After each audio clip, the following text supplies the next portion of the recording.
Hey guys, let me ask you something. How prepared are you, really? When the cold rolls in, the grid fails, and the stores run dry, will your gear actually keep you alive? Because here's the truth. Most people think they're ready until they're not. And FEMA? They've seen what happens when winter gets brutal. That's why they've quietly released a list, not of high-tech gadgets or doomsday bunkers, but of 8 overlooked items that could mean the difference between survival and serious regret. In the next few minutes, I'm going to walk you through every single one. These aren't guesses. They're field-tested, crisis-approved, and most people skip them entirely until it's too late. So if you've ever felt that chill in your bones, if you've ever wondered, could I really last 72 hours without help? Stick around. Because what you learn today could be the only thing standing between you and a cold, dark night you'll never forget. Number 1. Mylar sleeping bag. You might think your thick comforter or fleece blanket is enough to survive the cold, but when the temperature drops fast and the power's out, softness doesn't save you. Science does. That's where the Mylar sleeping bag comes in. It looks like a crinkly piece of foil, feels like nothing, weighs next to zero. But in the freezing dark, this $3 item could mean the difference between surviving the night and slipping into hypothermia before sunrise. Here's what makes it powerful. Heat reflection. Mylar doesn't generate warmth, it traps your own. Your body is a heat engine. You lose warmth through radiation, evaporation, convection, especially when the air's cold and still. A Mylar sleeping bag captures over 90% of your body heat and reflects it back inward, creating a pocket of survival-grade insulation around you. And unlike thick quilts or flannel sheets, Mylar blocks wind and moisture. That sudden draft from a broken window? Irrelevant. Rising damp from the floor? Cancelled. It wraps tight like a second skin, turning your body into its own furnace. But here's the invisible danger. You won't feel the cold stealing your energy until it's too late. You'll get sleepy, slower, quieter, and by the time you realize you're freezing, your hands won't even work the zipper. That's why FEMA doesn't just recommend Mylar. They consider it essential, because when disasters hit, shelters are cold. Vehicles break down, pipes burst, and people think their sweatshirt and jeans will hold up. They won't. The Mylar bag takes up less space than your phone. It fits in your glove box, your jacket pocket, your bedside drawer, and when the lights go out, you'll be glad it's there. Not for luxury, not for comfort, but for the quiet kind of protection that doesn't need batteries, fuel, or noise. Just your body and one bag built to reflect your will to survive. Number 2. N95 dust mask. In a winter blackout, most people focus on the cold, on heat, on food, but they forget one thing, the air. And that's where the N95 dust mask stops being just for hospitals and starts being survival gear. Let's set the scene. The power's gone, pipes have burst, the basement floods. Somewhere nearby, an old heater backfires. Maybe insulation starts breaking down. Maybe your wood stove pushes smoke indoors. Suddenly you're breathing in dust, ash, mold spores, without even realizing it. And here's the thing. Your lungs don't get a second chance. The N95 doesn't just block smells, it filters out 95% of airborne particles, including the ones you can't see or smell. The microscopic threats, the stuff that slips in with every breath and settles deep into your chest. And in an emergency, where medical help is hours or days away, that protection could be the difference between staying strong or wheezing your way through survival. Here's why it matters. Cold air plus poor ventilation equals indoor air hazards. Now add in candle smoke, dust from shifting insulation, or the mold that grows after flooding, and suddenly, every breath is a gamble. Most people think of masks as hospital gear. Grandma thought of them as farm tools for cleaning chicken coops, clearing smoke, or dealing with old buildings. And FEMA? They quietly added N95s to their emergency kits years ago. Because survival isn't just about what you can touch, it's about what's already in your lungs. They're lightweight, reusable in short bursts, easy to stash in your glove box, pantry, or bug-out bag. And when the environment turns toxic not from chemicals, but from chaos, the one who packed a mask breathes easier. Literally. And the scary part? Most won't notice their lungs are stressed until they're already dizzy. Until the coughing starts. Until infection sets in. And by then, it's too late to dig through a drawer looking for a dusty old scarf. So don't wait. Don't assume the air will be clean just because you're inside. When the world falls apart, the dust always rises, and your best defense might already be in that simple, folded white mask. Number 3, sleeping pad. You've got the blankets, you've layered your clothes, you've even lit a candle. But why, even with all that, are your bones still cold? The answer is simple: you're losing heat to the ground. And trust me, the ground doesn't care how many layers you've got on top. See, when you lie down, up to 50% of your body heat escapes into whatever you're laying on: wood floor, concrete, frozen ground. Doesn't matter, it pulls the warmth right out of you. Why? Because cold surfaces conduct heat. Your body's not just losing warmth to the air, it's giving it away to the earth beneath you. And regular blankets? They trap heat above you, they don't block conduction below you. That's why a sleeping pad is a cold weather survival essential. It's not about comfort. It's about building a barrier between your body and the freezing floor. The best pads don't just cushion, they insulate. Foam, inflatable, closed cell, each one creates a thermal break that keeps your heat with you, instead of bleeding into the ground. Think about it. You can have 3 blankets on top and still shiver, but add 1 pad underneath just half an inch, and suddenly the cold isn't crawling into your spine anymore. That's how much power ground loss has. And in freezing conditions, that lost heat isn't just uncomfortable, it's dangerous.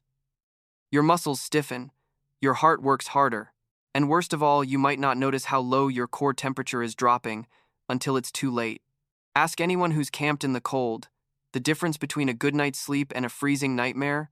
It's not the sleeping bag, it's what's under it. So if you're building an emergency setup for blackouts, bug-outs, or basement huddles, don't forget the sleeping pad. Because the floor you're ignoring could be the threat you're not prepared for. Don't wait to feel the cold in your bones. Break the heat loss chain before it starts. When warmth becomes survival, the smartest move isn't layering up, it's insulating down. Number 4, indoor safe heating source. You've got candles, you've got blankets, but when the temperature really drops, and I mean below freezing, there's only one thing between you and a full-blown crisis: an indoor safe heating source. Let's be real, when the power goes out in the middle of winter, you're not just uncomfortable, you're at risk from frozen pipes, hypothermia, and even death. And here's what most people do wrong. They panic, they drag in a grill, light a fire pit indoors, run a gas stove all night. But that's not heat, that's a carbon monoxide trap. And it's how people die every single winter silently, in their sleep. That's why FEMA and emergency experts all say the same thing. You need a heating method designed specifically for indoor use. Not mostly safe. Not use with the window cracked. Certified indoor, safe. That means catalytic or radiant heaters with oxygen, depletion sensors. That means propane heaters that auto shut off if tipped.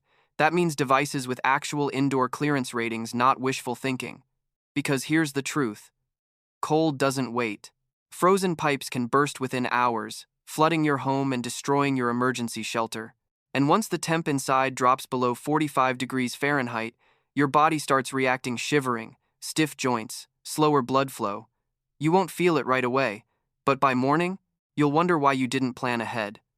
That's why indoor safe heat isn't optional, it's critical infrastructure. And here's what's wild: the best tools aren't even expensive. You can get compact, indoor safe propane heaters with built-in safety shutoffs for the price of a grocery trip. Pair it with a CO detector, and you've got warmth and safety all without touching the grid. Think about this. You wouldn't drink unfiltered water during a storm. So why would you burn unfiltered heat? The wrong heating source won't just make things worse, it could make them fatal. So before the next freeze hits, ask yourself, are you warm or just lucky? Number 6, warm hat. You step outside in the freezing night. The wind slices at your cheeks, your ears sting, you pull your jacket tight and wrap your scarf. But there's something missing. You didn't cover your head. And cold doesn't take its time. It hunts you where you're most exposed, where warm blood and vital organs need protection. That crown on your skull? It's not decoration. It's defense. In winter, you lose massive heat, not just through the air you breathe, but through the tissue you leave uncovered. And your head, shoulders, neck? That's prime real estate for heat loss. Thermal headwear experts confirm. Your head loses heat fast, especially through ears and forehead. Think about this. Even with thick layers down your chest and arms, if your head is bare, you feel colder. Your body works overtime to keep your brain warm. It pulls blood away from hands, feet, even core organs. Big mistake. That trade-off will cost you energy, will cost you warmth. It's how a night full of blankets becomes a restless march toward frostnip. A warm hat lined, double blaired, wool or fleece changes everything. It traps insulating air around your skull. It blocks wind. It wicks moisture when sweat threatens to melt your defenses. Materials like wool, merino, or synthetic thermal blends do more than trap heat. They allow your scalp to breathe and stay dry, because wet hair plus rain or snow above the hat is a disaster, and the strength of fit matters. Ears covered, forehead guarded, no gaps for wind to whistle in. Something as simple as a fleece lining, wind-blocking outer shell, a cuff to cover ears, becomes your frontline armor. Here's the invisible danger. Cold head equals fuzzy thoughts, clumsy hands. Shallow breathing. The moment you stop thinking clearly, you lose control. People often die from mistakes made when their brain is freezing, not from cold itself. FEMA winter and cold weather guides often emphasize hats as among the first items to grab. Not fancy, not expensive, but reliable. Lightweight, packable, effective. So this winter, before you pile on jackets or dim the thermostat in panic, check your head, pull that hat on, dig up a wool beanie, wrap a scarf or balaclava, don't leave your crown exposed. Because when cold strikes, your survival starts from the top down literally. Number 6. Warm hat. You step outside in the freezing night. The wind slices at your cheeks, your ears sting, you pull your jacket tight and wrap your scarf. But there's something missing. You didn't cover your head. And cold doesn't take its time. It hunts you where you're most exposed, where warm blood and vital organs need protection. That crown on your skull? It's not decoration. It's defense. In winter, you lose massive heat, not just through the air you breathe, but through the tissue you leave uncovered. And your head, shoulders, neck? That's prime real estate for heat loss. Thermal headwear experts confirm. Your head loses heat fast, especially through ears and forehead. Think about this. Even with thick layers down your chest and arms, if your head is bare, you feel colder. Your body works overtime to keep your brain warm. It pulls blood away from hands, feet, even core organs. Big mistake. That trade-off will cost you energy, will cost you warmth. It's how a night full of blankets becomes a restless march toward frostnip. A warm hat lined, double blaired, wool or fleece changes everything. It traps insulating air around your skull. It blocks wind. It wicks moisture when sweat threatens to melt your defenses. Materials like wool, merino, or synthetic thermal blends do more than trap heat. They allow your scalp to breathe and stay dry, because wet hair plus rain or snow above the hat is a disaster, and the strength of fit matters. Ears covered, forehead guarded, no gaps for wind to whistle in. Something as simple as a fleece lining, wind-blocking outer shell, a cuff to cover ears, becomes your frontline armor. Here's the invisible danger. Cold head equals fuzzy thoughts, clumsy hands. Shallow breathing. The moment you stop thinking clearly, you lose control. People often die from mistakes made when their brain is freezing, not from cold itself. FEMA winter and cold weather guides often emphasize hats as among the first items to grab. Not fancy, not expensive, but reliable. Lightweight, packable, effective. So this winter, before you pile on jackets or dim the thermostat in panic, check your head, pull that hat on, dig up a wool beanie, wrap a scarf or balaclava, don't leave your crown exposed. Because when cold strikes, your survival starts from the top down literally. Number 7. Plastic sheeting and tape. You hear wind howl outside. Sheets of ice cover windows. Cold air sneaks beneath doors, through vents. The room feels safe, but it isn't. Because every crack, every seam, every open vent is a betrayal. The cold is leaking in, invisible but ruthless. And while blankets fight heat from above, the outside fights heat from the edges, and more quietly so. That's the moment plastic sheeting and tape become game changers. FEMA and Ready.gov both include plastic sheeting plus duct tape in their core emergency kits. Why? Because with those two items, you can seal off your room from wind, drafts, airborne hazards, and wasted warmth. Imagine your house in a winter storm. Your front door rattles. Window frames are old and warped. Your vents are open, cold inside, biting, piping threatened freezing, heat slipping out like water through cracks. If you use plastic sheeting and heavy tape right, you create a barrier. Cover windows, doors, vents, tape tightly around frames, plug gaps. Plastic sheet taped around an interior room can turn that room into a micro sanctuary, a smaller area that holds warmth far better than an entire house trying to stay hot. Here's the invisible danger. The heat you think you have is being pulled out the walls, sucked away through leaks. You'll feel warmer under a blanket, but your body is constantly battling the cold assault. You won't notice until your fingers go numb, until your teeth chatter, until the pipes, unprotected, crack or burst. Plastic sheeting doesn't solve frostbite, but it delays it. It buys you hours of warmth. It protects valuable heating sources. It protects your furniture, electronics, plumbing. And tape? Not just any tape. Duct tape that sticks even in cold. Use thick plastic sheeting 4-6 mil or more, drape tight, layered where needed, reused if possible but never compromised. Keep a roll of plastic sheeting and duct tape in your home emergency kit. Pre-measure windows so you can slap it on before windows smash. Practice once. Know where to put it fast. When winter 2025 arrives and it will bring nights so cold lines freeze and storms take down power, this simple combo will be one of your greatest defenses. All that separates you from cold that kills quietly. All that stands between panic and preparedness. Number 8. Small kettle. It's the middle of the blackout. The cold has crept into your bones. Your breath fogs in the kitchen. The lights are out. The fridge is dead. And you're wrapped in every blanket you own. But your body is still shivering. Now here's what most people don't realize. When your core temperature starts to dip, it's not just about being uncomfortable. It's about survival. And in that moment, a small kettle becomes one of the most powerful tools in your arsenal. Not a microwave, not a big stovetop pot, not some electric gadget that hums when there's power. Just a basic, steel, small kettle, the kind your grandma used. The kind that whistles. Here's why it matters. Because when your heater fails, the fastest and most fuel-efficient way to warm your body is from the inside out. Boil water. Pour it into a thermos. Sip it slowly. Or pour it into a hot water bottle. Wrap your hands around the sides. That warmth, it travels. From your palms, to your bloodstream, to your core. And small kettles, they heat faster, use less fuel, and are easier to manage on camping stoves, sterno cans, or even candle-powered rigs than bulky pots. Large pots waste flame and take ages. Small kettles? They're surgical. Targeted heat, low effort, big result. In cold, survival efficiency is everything. You don't have the luxury of waiting 30 minutes for tea. You need boiling water in 5. Not just for drinks, but for emergency sanitation, instant meals, melting snow, warming compresses, or even humidifying dry air in sealed rooms. And let's talk real life. You can't dump a giant pot of boiling water into a thermos. But a kettle?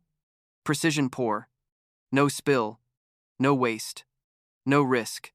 It fits on any heat source. It boils quietly. It stores easily. And it just works. This is the gear most people forget.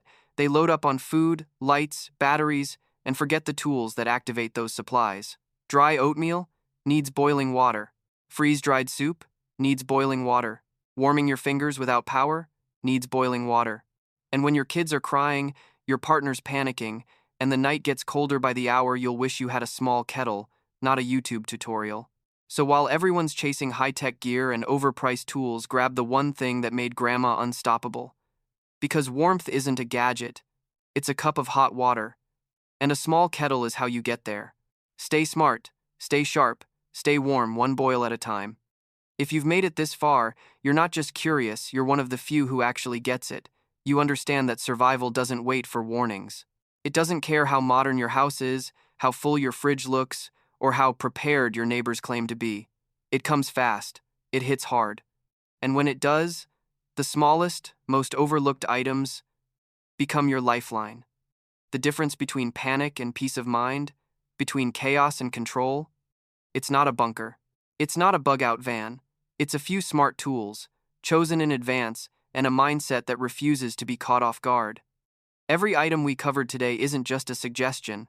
It's a message from the past, from the farmers, soldiers, and grandmothers who survived winters with less than you have right now. No excuses, no delays, just preparation, purpose, and grit. So here's the truth. The next storm, blackout, or price spike isn't going to wait for your Amazon cart.